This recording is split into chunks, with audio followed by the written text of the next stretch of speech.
Good morning बच्चों। यह हमारी आज की साइंस की वर्कशीट है। वर्कशीट नंबर है 70 यानी 70 और डेट है 21/12/2020। पाठ का नाम है कार्य तथा ऊर्जा। और सबसे पहले हम इस पाठ में देख लेते हैं इस वर्कशीट में हमें क्या क्या सीखने को मिलने वाला है।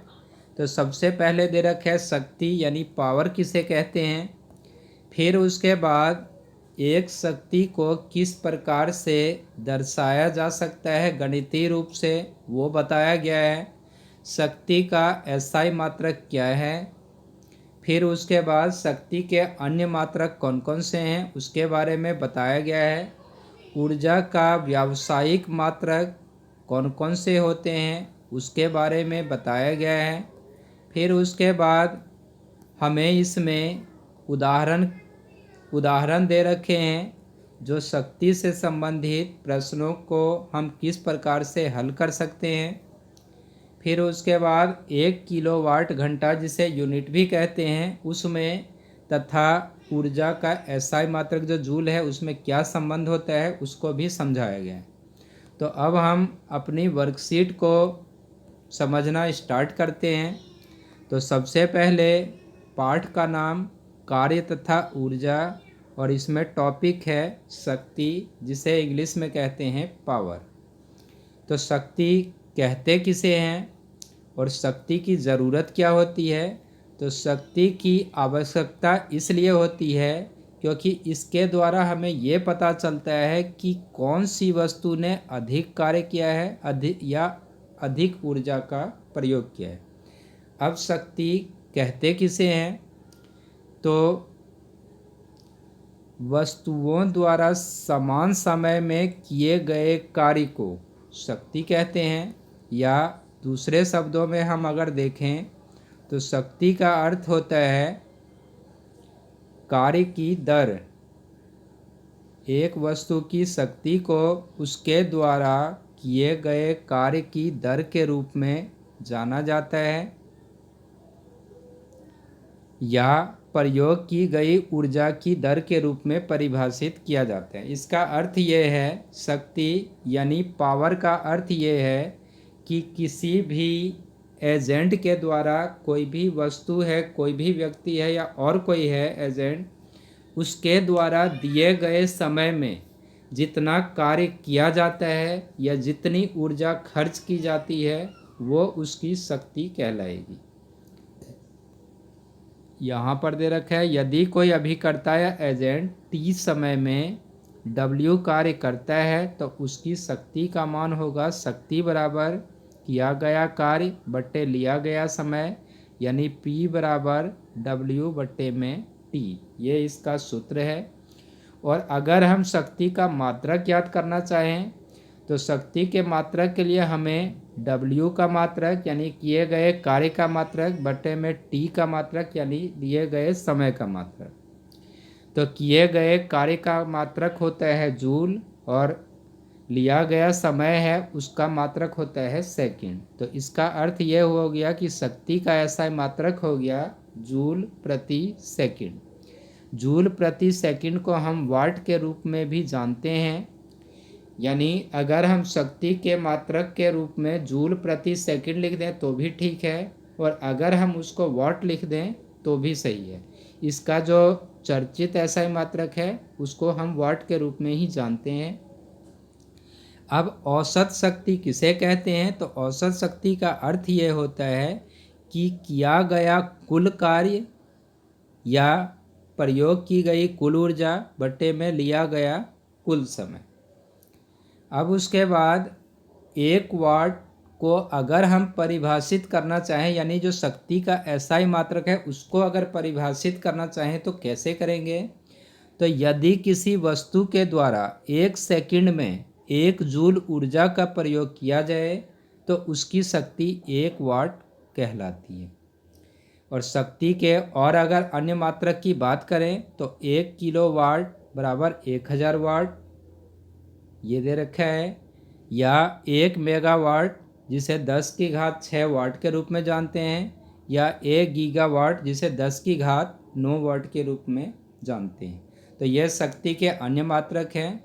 लेकिन शक्ति का जो ये तो शक्ति के मात्रक हो गए। अब ऊर्जा का अगर हम व्यावसायिक मात्रक की बात करें, कॉमर्शियल यूनिट ऑफ एनर्जी, तो ऊर्जा की बड़ी राशियों को व्यक्त करने के लिए एक बड़ा मात्रक उपयोग में लाते हैं जिसे किलोवाट घंटा कहा जाता है।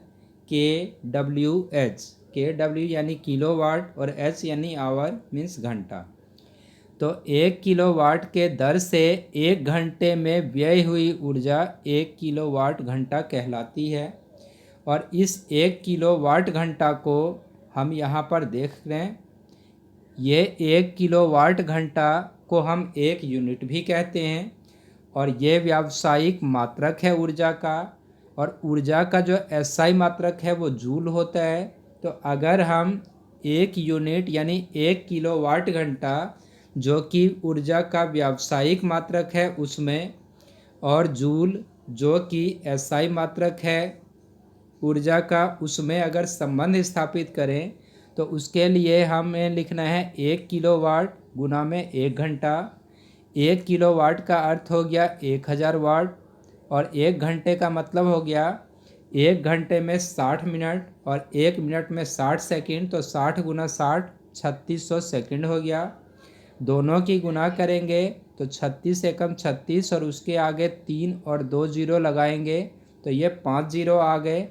इतनी जूल ऊर्जा हो गई 1 यूनिट यानी 1 किलोवाट घंटा में। अगर हम इसको वैज्ञानिक संकेतन में लिखें तो हम यहाँ पर जो इसको 3.6 लिख सकते हैं। और क्योंकि हमें पहले स्थान पर लाने के लिए, बिंदु को लाने के लिए हमें 6 स्थान पीछे जाना होगा, 1 2 3 4 5 6, इसीलिए हम 10 की घात 6 लिख सकते हैं इसे। तो हमें याद रखना है 1 किलोवाट घंटा यानी 1 यूनिट का अर्थ होता है 3.6 गुना 10 की घात 6 जूल ऊर्जा। अब उसके बाद इन्होंने 2 उदाहरण दे रखे हैं, उसको समझ लेते हैं। तो पहले उदाहरण में बता रखा है इन्होंने, एक वस्तु 20 जूल कार्य करने में 5 सेकंड का समय लेती है तो उसकी शक्ति क्या होगी। बिल्कुल आसान है। W किया गया कार्य 20 जूल है, लिया गया समय 5 सेकंड है। P हमें पता है शक्ति का अर्थ होता है किया गया कार्य बटे लिया गया समय। तो इसीलिए P बराबर W बटे T, और W यहाँ पे 20 दे रखा है, T यहाँ पे 5 दे रखा है, तो 20 बटे 5 यानी 4 वाट इसका आंसर हो जाएगा। 4 वाट इसकी शक्ति हो जाएगी।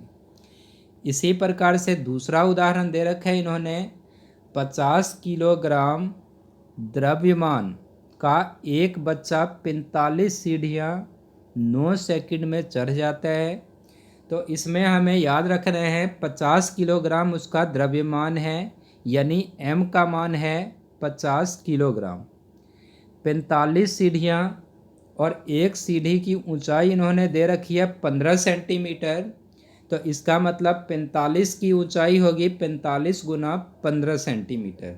और अगर हम उसको मीटर में बदलेंगे तो उस केस में हमारा हो जाएगा 45 गुना 15 और बट्टे में 100 मीटर। तो ये यहाँ पे H ऊंचाई दे रखी है 45 गुना 15 बट्टे 100 मीटर, और इसे हल करेंगे तो 6.75 मीटर आ गया। G का मान इन्होंने दे रखा है गुरुत्वीय त्वरण का 10 मीटर प्रति सेकंड की घात 2 है। तो अगर हम इसका mg का मान निकालें जिसे भार कहा जाता है यानी वेट कहा जाता है, तो वो हमारा 50 m और गुना में 10 यानी 500 न्यूटन, ये इसका भार हो गया बच्चे का। अब कुल समय जो दिया गया है वो 9 सेकंड है यहाँ पे, तो t बराबर 9 हो गया। अब अगर हम शक्ति निकालें तो शक्ति का सूत्र हमें पता है, किया गया कार्य बटे लिया गया समय। तो किया गया कार्य जो है वो mgh, जिसे हम स्थितिज ऊर्जा भी कहते हैं, तो ये, और बट्टे में लिया गया समय t है 500 न्यूटन। हमने mg का मान निकाला था, h का मान इतना निकला है, और बट्टे में लिया गया समय 9 सेकंड है। इसको हल करेंगे तो 375 वाट इसकी शक्ति निकल गई। तो ये तो हमारी हो गई वर्कशीट। अब हम एक बार इसके प्रश्नों के उत्तर भी देख लेते हैं क्या होने चाहिए। तो सबसे पहला प्रश्न है, शक्ति को परिभाषित कीजिए, इसका मात्रक भी बताइए। तो जैसे ऊपर हमने देखा है, कोई भी एजेंट कोई भी वस्तु के द्वारा, इसको हम दोबारा देख लेते हैं, कोई अभिकर्ता या एजेंट t सेकंड में अगर w कार्य करता है तो उसकी शक्ति का मान होगा शक्ति बराबर किया गया कार्य बटे में लिया गया समय। यानी दिए गए समय में किसी वस्तु के द्वारा जितना कार्य किया जाता है वो उसकी शक्ति कहलाती है। किए गए कार्य की जगह हम यहाँ पे खर्च की गई ऊर्जा का भी प्रयोग कर सकते हैं। और शक्ति का एसआई मात्रक हमने देखा था, इसका एसआई मात्रक वाट या जूल प्रति सेकंड है। अब उसके बाद 1 वाट को परिभाषित कीजिए, यह हमारा दूसरा क्वेश्चन है। तो 1 वाट को भी हमने परिभाषित करके ऊपर देखा था। 1 वाट को यहाँ पे परिभाषित किया गया है तो इसको हमें लिख देना है, यदि किसी वस्तु के द्वारा 1 सेकंड में 1 जूल ऊर्जा प्रयोग की जाती है तो उसकी शक्ति 1 वाट कहलाती है। ये इसकी परिभाषा हो गई शक्ति की, 1 वाट शक्ति की परिभाषा हो गई। अब उसके बाद तीसरा प्रश्न है, ऊर्जा का व्यावसायिक मात्रक लिखिए तथा 1 यूनिट में कितने जूल ऊर्जा होती है, ये हमें बताना है। ये हमारा तीसरा प्रश्न है। तो ऊर्जा का व्यावसायिक मात्रक किलोवाट घंटा है, या 1 यूनिट बराबर किलोवाट घंटा। और 1 यूनिट में कितने जूल ऊर्जा होती है तो वो भी हमने यहाँ पर देखा है, 3.6 गुना 10⁻6 जूल ऊर्जा होती है 1 यूनिट यानी 1 किलोवाट घंटा में। उसके बाद चौथा प्रश्न है, एक घर में 250 चौथा प्रश्न, एक घर में 250 यूनिट ऊर्जा 1 महीने में प्रयोग कर ली जाती है तो इसे जूल में व्यक्त कीजिए। तो आसान है इसमें, क्योंकि 1 यूनिट ऊर्जा का हमें पता है, 1 यूनिट ऊर्जा का अर्थ होता है 3.6 गुना 10⁻6 जूल ऊर्जा। तो अगर इन्होंने 250 यूनिट के बारे में पूछा है तो हमें कुछ नहीं करना, 250 से इसको गुना कर देना है। 250 गुना 3.6 गुना 10⁻6 जूल, और इसको 250 की 3.6 से गुना कर देंगे तो हमारा इसका उत्तर आ जाएगा। अब उसके बाद 5th क्वेश्चन है, एक लैंप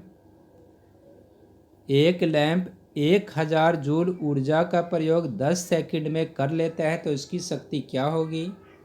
तो हमें पता है शक्ति यानी P बराबर होता है किया गया कार्य यानी खर्च की गई ऊर्जा बट्टे लिया गया समय। तो किया गया कार्य या खर्च की गई ऊर्जा है 1000 जूल, लिया गया समय है 10 सेकंड, 0 से 0 काट देंगे तो ये हमारा आ जाएगा 1100 जूल। तो ये इसकी शक्ति हो 100 जूल प्रति सेकंड यानी कि 100 वाट इसका आंसर आ जाएगा, ये इसकी शक्ति होगी। तो हमने इस वर्कशीट को समझ भी लिया है, इसके प्रश्नों के उत्तर को डिस्कस भी कर लिया है। उम्मीद है सभी बच्चों को वर्कशीट समझ आ गई होगी, प्रश्नों के उत्तर भी समझ आ गए होंगे। तो इसको एक बार दोबारा से अच्छे से रिवाइज करना है और समय पे प्रश्नों के उत्तर लिखकर भेज देना है ताकि बच्चों की अटेंडेंस लगाई जा सके। Thank you.